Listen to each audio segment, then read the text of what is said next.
क्या आपको भी लग रहा है कि बिहार में जल्दी ही चुनाव होंगे? क्या मध्यावधि चुनाव की तरफ बढ़ता हुआ बिहार आप भी देख रहे हैं? हम इसलिए ये पूछ रहे हैं कि लगातार जिस तरह से सत्ता में बैठे लोगों के बीच में आपसी सामंजस्य की कमी नज़र आ रही है और विपक्ष लगातार इन बातों को कह रहा है, यहाँ तक कि सत्ता में बैठे लोग भी अब अपनी अपनी तैयारियाँ शुरू कर चुके हैं। आपने देखा कि किस तरह से जनता दल यूनाइटेड के नए नए अध्यक्ष बने ललन सिंह जब पटना आते हैं तो किस तरह का शक्ति प्रदर्शन होता है। खास करके आपने देखा कि हाथी घोड़े ऊंट के साथ साथ कई ऐसे नारे लगे जिन नारों से निश्चित रूप से भारतीय जनता पार्टी सहज तो नहीं होगी। इन सारी बातों के बीच में चिराग पासवान लगातार भीतर की बातें निकाल करके बाहर रख रहे हैं। कई बार आपने देखा होगा कि चिराग पासवान भी इस मुद्दे को लेकर के कहते नजर आए हैं कि भारतीय जनता पार्टी नीतीश कुमार से खुश नहीं है।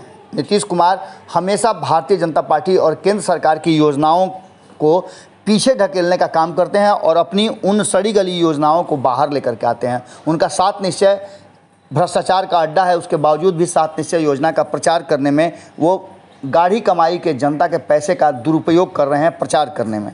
इन सारी बातों के बाद चिराग पासवान लगातार आशीर्वाद यात्रा पर हैं और इस यात्रा का पीछे का मकसद यही है कि वो चुनाव की तैयारियां कर रहे हैं। जिस तरह से आपने देखा होगा लोक जनशक्ति पार्टी को अलग अलग खंड में विखंडित किया गया और इसका आरोप भी जदयू पर लगा। भारतीय जनता पार्टी हालांकि इस मामले में चुप हो करके कहीं ना कहीं इतना ज़रूर कह रही है कि उसे भी इस पूरे मामले में फ़ायदा नज़र आया था। लेकिन वर्तमान परिस्थिति में जिस तरह से नीतीश कुमार ने फैसला बदला है, उनकी पार्टी ने जिस तरह से केंद्र सरकार और नरेंद्र मोदी का विरोध शुरू किया है, उसे देख करके ऐसा लगता है कि कहीं ना कहीं जो मामले और जो बातें सामने आ रही हैं उसे इस तरफ देखा जा सकता है कि चुनाव हो सकते हैं। आपको बता दें चिराग ने इसके कई उदाहरण दिए हैं। उन्होंने कहा कि आपने देखा कि किस तरह से प्रधानमंत्री नरेंद्र मोदी और भारतीय जनता पार्टी केंद्र सरकार पेगासस मामले में जांच कराने के मूड में नहीं है, लेकिन नीतीश कुमार विपक्षी दलों के साथ सुर में सुर मिला करके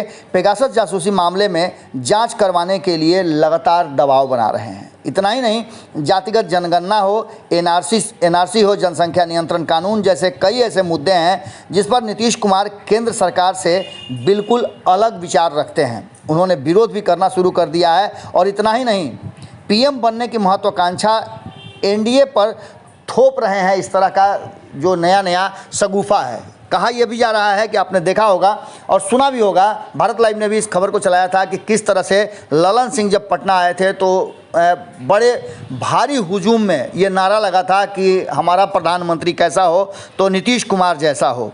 इस सारी बातों को लेकर के भारतीय जनता पार्टी की तैयारियां भीतर ही भीतर चुनाव की हो रही हैं। इशारा तो चिराग पासवान ने कर दिया, क्योंकि चिराग पासवान का एक लंबा समय बीता है भारतीय जनता पार्टी के बीच में।